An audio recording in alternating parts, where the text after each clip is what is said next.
Hello, y'all, and welcome back. So, Socrates, as we have seen, has his work cut out for him. He needs to bring the people of Athens to a place where they themselves realize that they are not where they need to be morally. So, he needs to do this. They're not doing it on their own, but they need to have the realization. And this seems almost like a contradiction in terms. How do you bring someone else to the point where they realize something on their own? It seems like you can provide them with new information, in which case they're not realizing anything, much less on their own. Or you can kind of sit back and observe while they realize it, but in that case, you're not really doing anything. To see how Socrates does this, we're going to read an excerpt, or I'm going to kind of walk through an excerpt from a text which recounts a conversation where he engages in his philosophical method. In this text, Socrates is on trial, and he's on trial for his life. Lots of historical background that I don't have time to get into here, but Socrates has made some very powerful enemies. He talks to people, recall, about their moral character, and invariably shows that they don't know what they're talking about, that they're not as good as they say they are. But he seeks out people who claim to have some unusually deep or profound understanding of morality, and as a result, instruct other people in this area. So he's going to seek out these people, and these people are political leaders, religious leaders, intellectual leaders, generally the most prominent people in society. He's intrigued by their claims. He's not trying to expose them or dress them down. He wants them to become better people, but a first step here is helping them realize that they're not where they need to be. The problem, though, is that these conversations take place in public, usually in the center of town, the agora, and these people are kind of exposed, and they tend to be the wealthiest and most powerful members of society, so they come to hate him, and they trump up some charges and bring him to trial, and he's on trial for his life. And he's on trial for his life because the things he's charged with are corrupting the youth of the city and dishonoring the gods of the city, and both of these are capital offenses. Corrupting the youth is a really big deal because Athens, recall, has emerged from about 30 years of constant warfare. The young men need to be tough, hardened, and battle-ready. They can't be wasting their time on intellectual pursuits, but the real concern here is that Socrates is questioning authority, and in any social context, especially a militaristic one, this is frowned on. Socrates is not guilty of this. He is working very hard to make the men of the city morally better, more courageous, more disciplined, but the prosecution hates Socrates, and so they just want to convince the jury that he's guilty of this.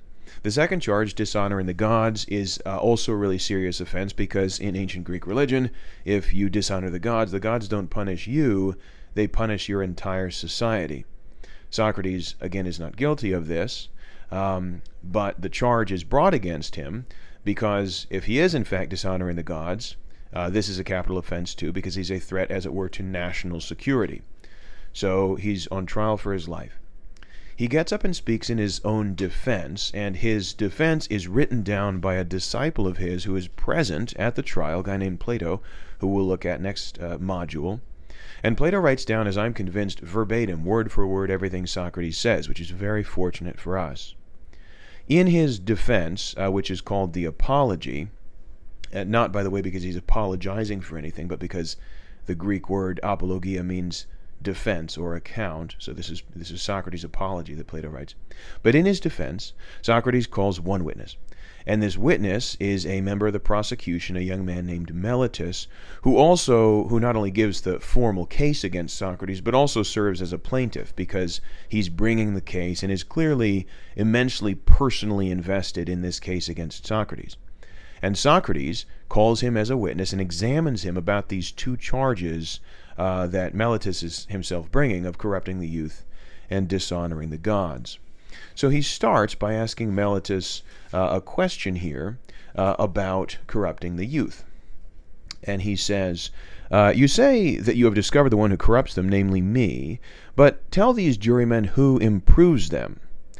So he asks Meletus, he says, you clearly care about improving the youth, and I corrupt them, but who improves them? Meletus has a little bit of difficulty with this, but eventually he says the members of the jury. So this conversation is taking place in front of a jury of 500 Athenian men, and quite a few people that are just there to watch. Anyone can show up and watch. So he says the jury improves them. After a little bit of questioning, Meletus expands this, and he says actually the jury and the people that are watching, the observers, the spectators. Socrates pushes him a little bit more, and Meletus says, well, actually, the assembly and the counselors, so all civic authority, and really everybody in Athens, all men presumably, except you, improves the young men of the city, and you alone, Socrates, corrupt them. And Socrates responds to this with an analogy. He says, tell me, does this also apply to horses, do you think, that all men improve them and one individual corrupts them? Or is quite the contrary true? One individual is able to improve them, or very few, namely the horse breeders, whereas the majority, if they have horses and use them, corrupt them. So Socrates says, so I'm the only person who makes the young men worse, and everyone else improves them. Does it usually work like that, though? Does it work like that in any other area of life? And you realize as he asks this question that, of course, it doesn't. In any other area of life, to get something done right, you need a specialist. And there are very few specialists. To be a specialist, you have to go through years of training, lots of practice, lots of experience. And if you don't go to a specialist for whatever it is, you just pick some person off the street, not only will the result be neutral, but they'll probably screw it up. If you need heart surgery, you'd better go to a heart surgeon. You better not lie down on a table and give the scalpel to some random person off the street. The results will be catastrophic. But that is, of course, the Meletus approach. So Socrates points out that Meletus' claim here is wildly implausible. It just makes no sense at all to say that one person corrupts the youth and everyone else improves them. It doesn't work like that in any other area of life. He then addresses this question of belief in the gods. And he says, we continue here, he says, by those very gods about whom we are talking, Meletus, make this clearer to me. I cannot be sure whether you mean that I teach the belief that there are some gods, and therefore I myself believe that there are gods, and am not altogether an atheist, not however the gods in whom the city believes, but others, and that this is a charge against me, that there are others, or whether you mean that I do not believe in gods at all, and that this is what I teach to others. The Apology was the first thing I ever read in Greek, and it has these long, long sentences with lots of dependent clauses. It was a nightmare. Anyway, reading it in English. So Socrates says, so am I an atheist, like just no gods at all, or am I preaching like alternate religious beliefs? And Meletus says, you're an atheist. And he turns to the jury and he says, because he believes that the sun is stone and the moon is earth. He's trying to fire the jury up here. For the Greeks, of course, these were deities, and so it's very provocative to say that they're just rocks. Socrates responds by saying, well, not only have I not ever, I've never, said these things. Socrates, again, has no interest in any subject that's not ethical, and even within ethics, he's only concerned with how do you become a good person. He says, isn't it the case that I've never said this? He said, but do you think you're questioning Anaxagoras? You see, not only has Socrates never said this, but everybody in Athens knows that this pre-Socratic philosopher Anaxagoras makes this claim very famously about 2 generations before Socrates, and he says, yeah, look, we just got to deal with it. The sun is stone and the moon is earth, which is, of course, very provocative, but Anaxagoras is dead by this point. Socrates says, everybody knows this other person makes this claim.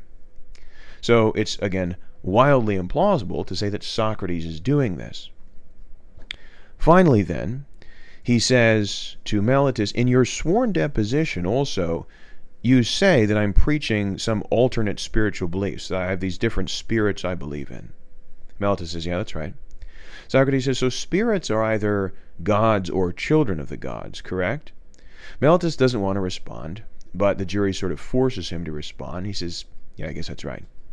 And Socrates says, so if I'm preaching some alternate spirits, and these are either gods or children of the gods, then clearly I believe in gods in whatever way. But if I believe in gods, then I'm not an atheist, by definition. So Meletus, in his sworn deposition, is just contradicting himself. So in a very brief conversation, exchange with Meletus, the whole thing would take too long to read, but it's worth reading.